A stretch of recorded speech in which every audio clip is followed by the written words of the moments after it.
Con la entrevista de esta mañana aquí en CNN Chile Radio nos acompaña la diputada del Frente Amplio, Gael Jomans. ¿Cómo está, diputada? Bienvenida. Bien, buenos días. Gracias por acompañarnos para conversar de varios temas, pero el primero tiene que ver con lo que ha ocurrido a propósito de este caso de presunto narcotráfico al interior de la Fuerza Aérea y también del Ejército. Son dos casos que hemos conocido en un par de semanas nada más. Y una iniciativa que usted va a presentar para establecer el test de drogas obligatorio en las Fuerzas Armadas y en las Fuerzas Policiales también. ¿En qué consiste primero el proyecto, diputada? Partamos por eso. Sí, bueno, frente a estos hechos que son de suma gravedad, creo que hay que generar todos los mecanismos de prevención y de control para evitar que el narcotráfico, ¿cierto? El tráfico de drogas se involucre en nuestras Fuerzas Armadas y Fuerzas de Orden y Seguridad en general. Entonces, el proyecto en este sentido lo que viene a hacer es regular algo que está establecido en la norma, que es el test de drogas que se debería realizar en las Fuerzas Armadas, pero que no tiene una periodicidad, es decir, no está el tiempo establecido en el cual se debería realizar.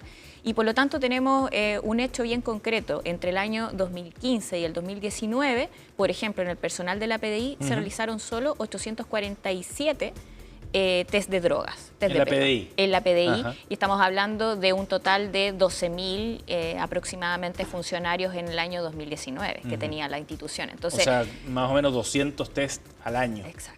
O sea, estamos hablando de muy poco y sobre todo teniendo en consideración frente a los casos a los que nos estamos, en el fondo nos estamos enterando, pero que podría demostrar hechos aún más graves, ¿cierto? Hay una investigación de por medio, necesitamos también saber cuáles son las conclusiones a las que se llega, cuál es todo el personal involucrado, ¿cierto? En este tipo de tráfico y en ese sentido tener como mecanismo de prevención un test de droga que sea aleatorio, que sea anual y que sea para toda la dotación de carabineros, de las Fuerzas Armadas, también de la PDI, nos parece un mecanismo necesario. Diputada, si es que esto ya está establecido en la ley, como usted planteaba, el que se hagan estos test, ¿por qué no se hace? ¿Qué es lo que impide que se hagan más o con mayor regularidad? Mira, por eso estamos estableciéndolo en la norma, para que no exista ningún tipo de excusa que nos lleve a que finalmente algo que está en la norma, ya sea porque no está en el tiempo, claro, es que como no está regulado ni el tiempo, ni tampoco es que se tiene que realizar a toda la dotación, al final queda en letra muerta. Y eso me parece bien complejo, sobre todo por el espíritu. Es bien discrecional al final, ¿no? Es bien discrecional, va a determinarlo la institución, ¿cierto? Si es que existe o no voluntad y también a quiénes se debe realizar, porque cuando es aleatorio y es a toda la dotación, bueno, tendrá que ser también a los altos mandos, ¿cierto? A todo el personal de por medio. Y eso yo creo que es importante también dejarlo bien claro y explícito en la norma. Ahora, en el proyecto entonces se establecería que esto sería de manera aleatoria. Sí. ¿Y algún porcentaje de la dotación, por ejemplo? Toda la dotación. ¿Toda la dotación? Toda la dotación y de manera anual. Ajá. Ahora, eso tiene un costo, me imagino. Tiene un costo, efectivamente. Bueno, en el caso de los parlamentarios, nosotros ya nos realizamos test de pelo.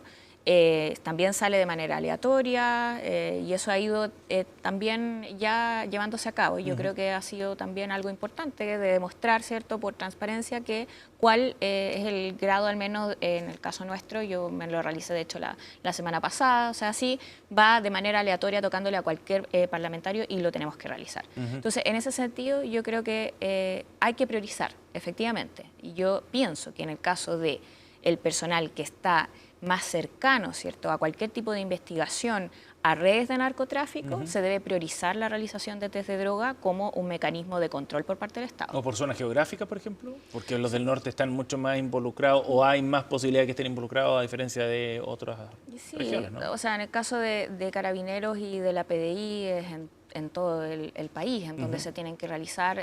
Bueno, ahora también uno podría suponer, por ejemplo, que la Fiscalía también debiera hacer. Bueno, este es un inicio, una discusión que se debe dar en el órgano legislativo y que me parece relevante que se priorice al menos en las Fuerzas de Orden y Seguridad y también en las Fuerzas Armadas. Ahora, de todas maneras, el tema de los recursos es relevante. Por cierto, pero creo que si queremos prevenir, en este caso hay que tomar todas las medidas de por medio. O sea, y en ese sentido a mí me parece que esta es una relevante. ¿Y es posible discutir algún tipo de suplemento de recursos para poder financiar esto? ¿O lo tiene que ver cada una de las ramas, digamos, y arreglárselos con el presupuesto que tienen hoy? No, a ver, siempre que uno, de hecho, bueno, es más, durante la discusión de presupuesto, algunos parlamentarios presentaron la iniciativa, cuando tocó el tema del test de pelo en la Cámara de Diputados, fue una iniciativa dentro de una glosa presupuestaria. Entonces son parte de los debates que se dan usualmente, solo que a mí me parece prioritario, sobre todo en vista de los antecedentes que estamos hablando, que se puede hacer al menos en la dotación de estas instituciones, o sea, sobre todo en el personal de estas instituciones.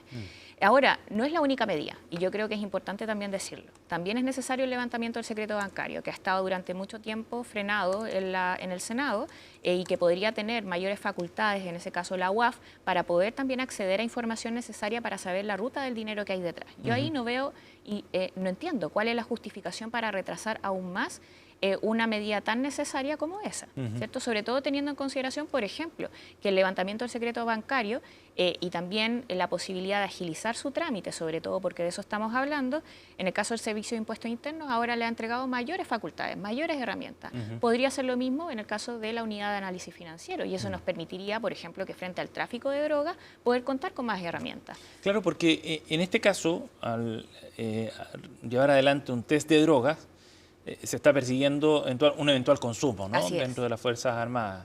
Que hay que evitarlo. Y hay que, por cierto, hay que evitarlo, pero no necesariamente vincula a una persona con el tráfico, ¿no? O sea, quienes trafican la droga y los exfuncionarios de las Fuerzas Armadas que están involucrados en estos dos casos, no necesariamente eran consumidores. Es una medida complementaria, efectivamente, no es suficiente. Se requieren otras más. Y yo en este sentido creo que el levantamiento del secreto bancario apunta efectivamente a ello, pero todas las medidas hay que ponerlas sobre la mesa. Y en ese sentido, la intención es que también podamos avanzar con esta temática, porque de todas formas no podemos tener personal, ¿cierto?, tanto en Carabineros de Chile, en la PDI o en las Fuerzas Armadas, que sean parte de algún grado, incluso objeto del consumo de drogas mientras están en el ejercicio. O sea, yo creo que eso también es de alto riesgo y en ese sentido me parece que también es un mecanismo de control. Diputada, en ese sentido, ¿usted cree que hay que hacer entonces más cambios, digamos, de la regulación, de lo que establecen las normas, las leyes, más allá de lo que haga cada una de las reparticiones de las Fuerzas Armadas internamente? Sí. O sea, creo que en esto, a ver, yo no lo veo como labores, ¿cierto?, digamos, como dicotómicas. Lo que se puedan hacer desde cada institución, bienvenido sea. Pero también se necesita un control externo y en este caso el control que pueda realizar también desde medidas legislativas, el órgano del cual además al menos yo me tengo que hacer cargo como parlamentaria, es necesario también. O sea, ponernos toda nuestra labor a disposición a generar.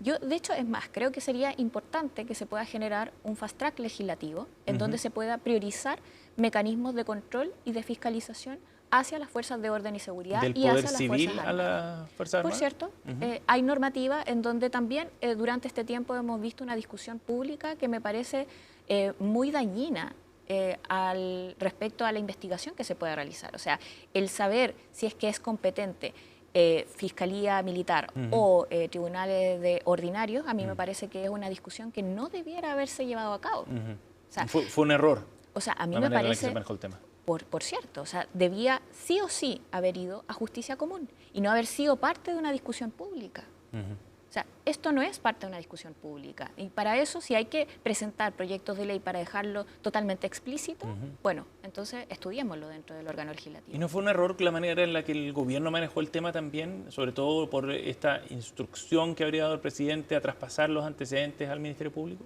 Es que yo creo que es el Ministerio Público el que tenía que sí o sí hacerse cargo de esta De acuerdo, temática. la pregunta era si el presidente debía intervenir públicamente, digamos, en esa discusión también. Lo que pasa es que la demora también perjudica la investigación. Entonces, durante ese tiempo, ¿qué pasa si es que se perdieron pruebas? Entonces, bueno, es riesgoso y obviamente que frente a un tema tan grave como este, el presidente de la República tiene como cualquier ciudadano una preocupación. Una preocupación que tenía que demostrar y expresar. Y ahora, lo que yo voy más bien es que la discusión pública teníamos que evitarla con una norma quizás expresa, ¿cierto? Que no lleve a que sea Fiscalía Militar quien le dé una vuelta. No. O sea, acá la competencia sí o sí tiene que ir a tribunales ordinarios y es la Fiscalía la que tiene que hacerse cargo de estas temáticas. Yo diría incluso más allá de que esté involucrado o no civiles, sino por la temática de la que estamos hablando. Son delitos comunes, estamos hablando del tráfico de drogas. no tiene nada que ver, ¿cierto?, la acción de Fiscalía Militar al respecto. Diputada, hablábamos de el test de droga, ¿no?, a través de este proyecto que usted va a presentar para las Fuerzas Armadas. Hablábamos también de lo que está ocurriendo en el Congreso. Se hace aleatoriamente también, ya está en rigor aquello. Entiendo que hay un proyecto también que establece lo mismo para otras autoridades del Estado, ¿no? Para ministros, para incluso el presidente de la República, también para la aplicación periódica. ¿Se está llevando adelante ese tipo de testeo? Bueno, yo respecto a los parlamentarios, claro, sí. Y en la Cámara de Diputados, yo desconozco si en el Senado ya esto es norma. Al parecer entiendo que todavía no. Y es parte de la discusión que se debe abordar. Yo creo sí, y debo ser franca, me parece que es importante priorizar, porque como bien decía, esto también tiene gasto presupuestario. Demos toda la discusión, por cierto, y prioricemos al respecto. Yo pienso que la priorización tiene que ir, primero, respecto a quienes estén más cercanos, ¿cierto?, ya sea a la investigación o a redes que puedan estar involucradas en el narcotráfico. Y por cierto que frente a los antecedentes que hemos visto en otros países del mundo, la política también tiene que quedar al margen de cualquier forma de conexión con la droga. Y en ese sentido yo creo que está bien como señal poder avanzar en esta materia. Pero no debería ser la primera señal, si es que es importante esto a ojos de la opinión pública sobre todo, ¿no es la primera señal la que debería dar el propio presidente?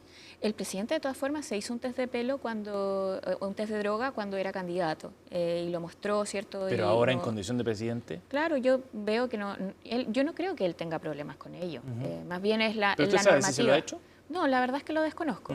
Pero de todas formas me parece que tiene que ver con una normativa general, ¿cierto? Y si vamos a hablar sobre, porque en el Congreso nos hemos quizá quedado mucho en la discusión sobre las autoridades, ¿cierto? Que me parece bien. Pero ¿qué pasa, cierto, con los funcionarios? Que es la discusión que ahora estamos hablando, ¿cierto? Funcionarios policiales o de otro orden. Y creo que ahí la importancia de la discusión va a ser la priorización. Diputada, hablemos también de otro tema que tiene que ver con los resultados de las primarias que para el Frente Amplio fueron muy duros. Una derrota dura la que recibió Gonzalo Vinter, ¿no?, que recibe poco más del 9% de los votos en ese proceso de primaria. Primero, ¿cómo interpretó usted esa derrota y el bajísimo apoyo que recibió el candidato del partido? Bueno, efectivamente es un resultado que no es el que buscábamos en ningún caso, tampoco el que esperábamos. Y por cierto que hay que hacer un análisis autocrítico y bueno, lo hacemos. De hecho, en el Comité Central que hemos tenido y que, bueno, lamentablemente no hemos podido seguir realizando las siguientes instancias por las filtraciones a las que ha sido objeto. Esa instancia de decisión política de la más relevante que tiene nuestro partido. Filtraciones a la prensa. Así es. Y por lo tanto, bueno, estamos atentos a cuál va a ser digamos, la siguiente instancia para poder seguir en el marco de una discusión. Porque ¿Y cuál es su mirada autocrítica respecto a la derrota? Mira, yo creo que hay dos aspectos que son relevantes. Uno que tiene que ver con la campaña y en ese sentido voy a entregar un informe que lo planteé también en el Comité Central, que va a contener un balance más completo, más integral. En eso hablamos, ¿cierto?, tanto de cada uno de los espacios que fue parte del comando de campaña, la reflexión que uno pueda tener política, pero también ya más, digamos, electoral, porque de eso se trata una campaña y más bien a eso es lo que se puede abocar un informe de esa índole, pero también un análisis, digamos, como más político de fondo. Y yo, respecto a la mirada respecto al primero, yo creo que hubo errores, ¿cierto?, en la campaña respecto a la estrategia electoral. ¿A las formas o al fondo? O sea, la estrategia en términos completos. Yo diría que hay, y si tengo que tomar decisiones ahora respecto a la composición, por ejemplo, de equipo, hay errores que no volvería a cometer. Pero de todas formas, pensando también en que me parece importante que el Frente Amplio pueda tener un análisis detallado, exhaustivo, que comprenda distintos ámbitos, también me parece importante el reflexionar sobre cómo hay debates que quizá el Frente Amplio necesita dar.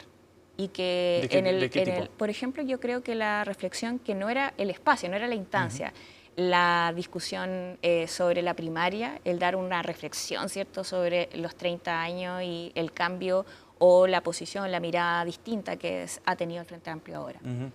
Y esa discusión, que me parece que es legítima, el Frente Amplio tenía que haberla dado, ¿cierto?, en sus espacios correspondientes, pero una discusión política, no una discusión, ¿cierto?, para presentarse electoralmente, hablarle a la ciudadanía respecto a ello. Yo creo que ahí se comete un error, pero también creo que hay una reflexión que debe dar el Frente Amplio, ¿cierto?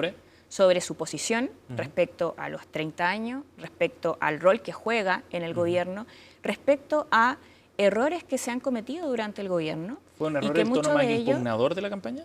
Es que por eso digo que hay dos ámbitos. Uno es la campaña como tal y otra es una mirada política, que a veces se entrecruzan, porque en el fondo, claro, esa es una discusión política legítima. Pero quizá la campaña debía reflejar ese proyecto político. Es que la campaña no tenía por qué hablar, ¿cierto?, de una discusión que quizás es más bien del ámbito de las relaciones partidarias o incluso de la mirada que tiene el Frente Amplio respecto a procesos anteriores, y la gente lo que quiere saber es cuáles son las propuestas de cada candidatura, ¿cierto?, para poder resolver sus problemas. Entonces, enfocarse en ello y no en otra cosa, yo creo que era el error cometido electoralmente. Pero sí puedo decir que ese problema político que tiene el Frente Amplio, digamos, como esa discusión política, sí es un debate que hay que dar y hay que reflejar públicamente, quizá en otra instancia. ¿Y por qué se cometió ese error? Respecto a la campaña. Claro, respecto al cruce, digamos, de esos dos temas. Yo creo que es porque es una discusión que no se dio en su momento, se salta y se ve reflejada en la campaña. Y yo creo que eso es un error, por cierto, ¿no?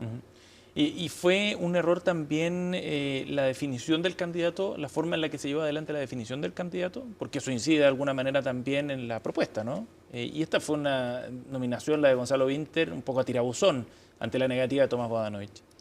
Bueno, lo primero es que, a ver, Gonzalo asume un desafío que fue muy complejo, ¿cierto? Un desafío grande para cualquier militante del Frente Amplio.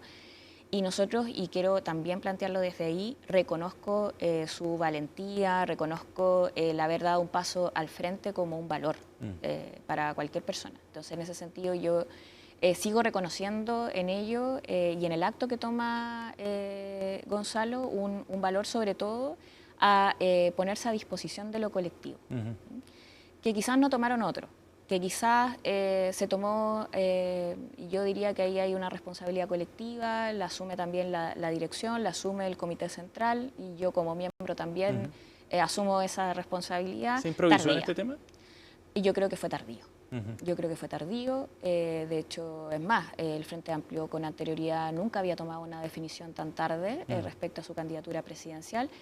Y eso también, digamos, demuestra otras cosas, quizá debates políticos que teníamos que dar con anticipación. ¿Y usted siente que esto va a tener un efecto también en la elección parlamentaria que viene ahora en noviembre? ¿El mal resultado refleja un momento de debilidad de la propuesta política del Frente Amplio? Es que, a ver, ahí yo creo que primero el Frente Amplio sigue siendo un proyecto político que existe debido a que hay una visión, ¿cierto?, de cambios sociales. Es más, quiero plantearlo en estos términos. La candidata Janet Jara refleja un proyecto político que sigue buscando cambios sociales en Chile. Y nosotros tenemos una identificación fuerte respecto a esa idea. Y esa idea sigue tan vigente que incluso ella es hoy día dentro de la encuesta la primera candidata, ¿cierto? Al menos respecto a quienes se identifican con ella. Y en ese sentido, esa vigencia es la que nos tiene que llevar a realizar un proceso de reflexión, de autocrítica, y en eso tenemos que estar todos disponibles, partiendo, ¿cierto?, por cada uno de cada uno de los militantes, pero sí creo que es importante que frente a las elecciones de noviembre podamos enfrentar esto con unidad. Con unidad, porque a quien tenemos que ir a derrotar es a la derecha. Y también teniendo en consideración que por algo tuvimos un resultado, digamos, no tan positivo en las últimas elecciones parlamentarias. Porque no tuvimos mayoría en el Congreso y eso evitó muchos de los cambios que también teníamos propuestos dentro de nuestro programa de gobierno. Entonces, quizá hay que hacer un análisis un poquito más, a grosso modo, de más tiempo, más integral, que solo quedarse enfrascado en la discusión de qué es lo que sucedió en la campaña, porque quizá hay una reflexión un poquito más de fondo que hacer. Diputada Youmans, gracias por haber venido al estudio. Muchas gracias a ustedes por la invitación. Son las 10:53, sigamos en política, pero